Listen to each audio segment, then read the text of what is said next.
Welcome to the November 2021 issue of Canola Quick Bytes, brought to you by the U.S. Canola Association. Capitol Hill.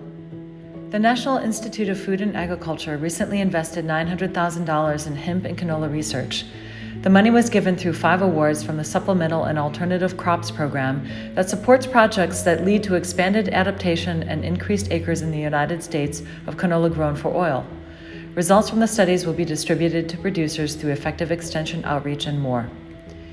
Congressional Democrats and President Joe Biden appear to be nearing agreement on a $1.75 trillion Build Back Better reconciliation package that will be in addition to a $550 billion bipartisan infrastructure package. Both packages would be fully offset and include investments in roads, bridges, ports, inland waterways, rural broadband, conservation programs, agricultural research, food and nutrition, all of which will benefit agriculture and canola. The U.S. Canola Association joined agricultural and industry partners on letters to advocate for prioritizing investments in research and broadband. The USCA also provided comments to the U.S. Department of Transportation on infrastructure and transportation for U.S. agriculture. The House Agriculture Committee held a hearing on October 25th on 21st century advancements and applications of agricultural biotechnology, and the USCA weighed in with supportive comments. The USCA also submitted comments to the Environmental Protection Agency on biological evaluations for neonicotinoid insecticides. The association stressed that farmer access to and use of neonic systemic seed treatments, including imidacloprid, clothianidin, and thimerosal to control flea beetle infestations is essential to canola production. Biden administration officials indicated that the United States would not pursue a Phase 2 trade deal with China.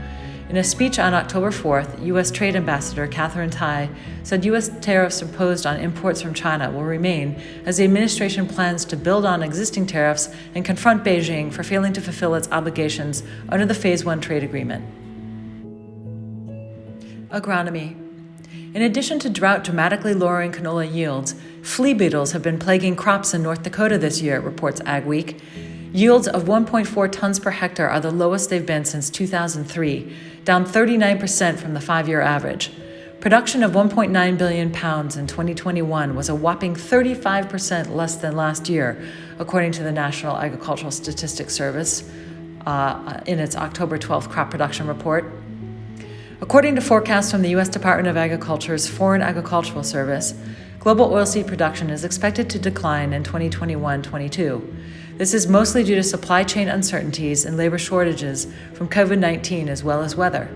Canada, the world's top producer of canola and exporter, is expected to be hit especially hard due to drought.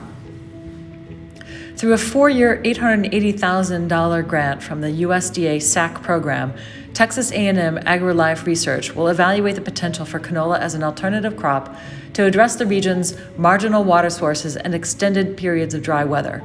West Texas farmers facing high salinity water and limited irrigation need an alternative crop, such as canola, that's adaptable to harsh conditions. Canola production would fill demands for both food and fuel. The grant also supports Texas A&M AgriLife Extension Service outreach and engagement efforts. Nutrition and health. Canola oil not only tastes good, it's also good for your heart. The American Heart Association recognizes canola oil in its Heart Check food certification program because the U.S. Food and Drug Administration authorized a qualified health claim on the oil's ability to reduce the risk of heart disease. Products qualifying for the Heart Check mark can put it on their labels for consumers to easily identify them as heart healthy. Other country news. Mexican Secretary of Agriculture Victor Manuel Villalobos Aramula said his country would allow imports of U.S.-produced biotech corn, responding to increasing concern from U.S. officials and agricultural groups regarding a Mexican presidential decree calling for the ban of genetically modified corn by 2024. This bodes well for biotechnology in general. With droughts hitting Canadian farmers particularly hard, canola supply chains are relying on other countries like Australia to export canola to markets such as Japan and Mexico. While Australia is benefiting from the situation, the Canadian shortfall is driving up prices and disrupting supplies. Canada's relationship with China might finally be restored after the release of Hawaii CFO Meng Wanzhou, who was arrested in 2018. This caused a ripple effect of trade wars that affected Canadian canola imports into China. It is expected that the return of Guangzhou will restore trade.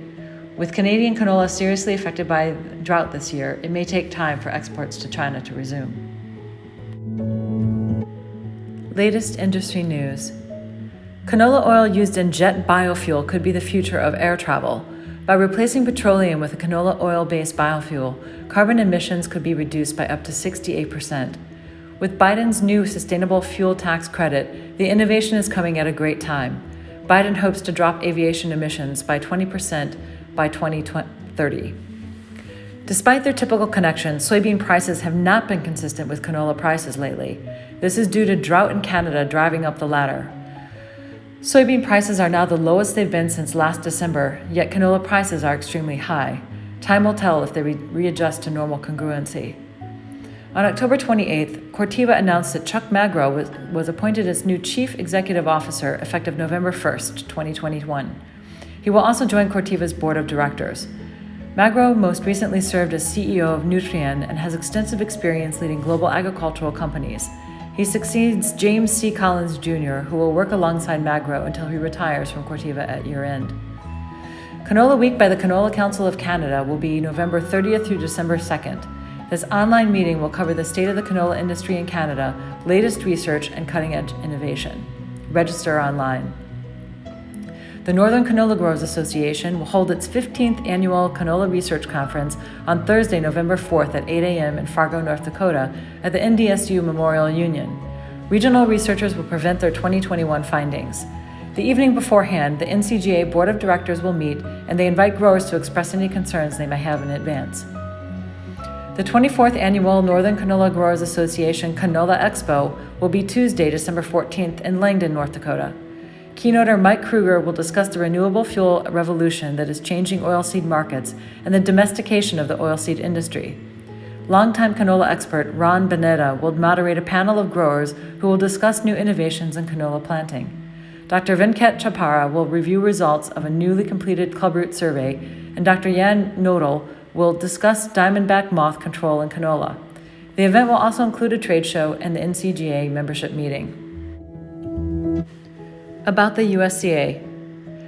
The U.S. Canola Association will host its autumn annual meeting in Nashville, Tennessee, Monday through Wednesday, November 8th through 10th. Speakers will address infrastructure, disaster assistance and appropriation bills, biodiesel and renewable diesel, biotechnology, crop protection and trade, climate action and carbon markets, pollinator enhancements by Natural Resources Conservation Service, canola omega-3 trait developments, 2023 Farm Bill planning, and National Canola Research Program updates.